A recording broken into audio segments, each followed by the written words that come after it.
This region in Congress. I want to continue to fight for folks here. I'm here today because I'm alarmed at the state of our health care. I'm alarmed at the fact that the Republicans consistently, over 36 times, voted to repeal the Affordable Care Act. First tonight, the political race in Southwest Washington, the state's 3rd Congressional District, is shaping up to be a tough fight this November.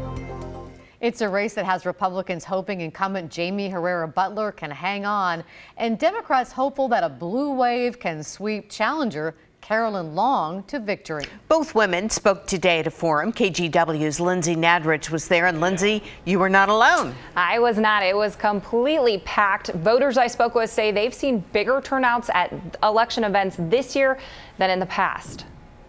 Clearly, there was a huge response. 2 years ago, this room was filled with circle tables and they weren't even full. This was standing room only. We stood the whole time to hear from our representative and our challenger. Well, many say the big turnout showed just how heated this election is. Incumbent Jaime Herrera Beutler is hoping to be elected for a 5th time, but Democratic challenger Carolyn is creeping up in the polls.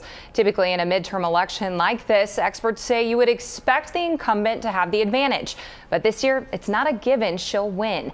Candidates answered questions on everything from health care to the economy. Some voters, though, say they're voting strictly based on the candidate's political party.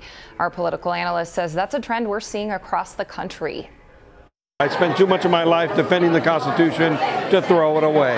So I cannot, in good conscience, vote Democrat. Nationwide, we see these polls that are conducted or that are called generic polls, an unnamed Republican against an unnamed Democrat, and consistently around the country, whether it's a blue state or a red state, the advantage this year has been to the generic Democrat in a congressional race. Well, in the primary election, Herrera Beutler took 42% of the vote, while Long took 35%. So this will definitely be an interesting one to watch over the next few weeks.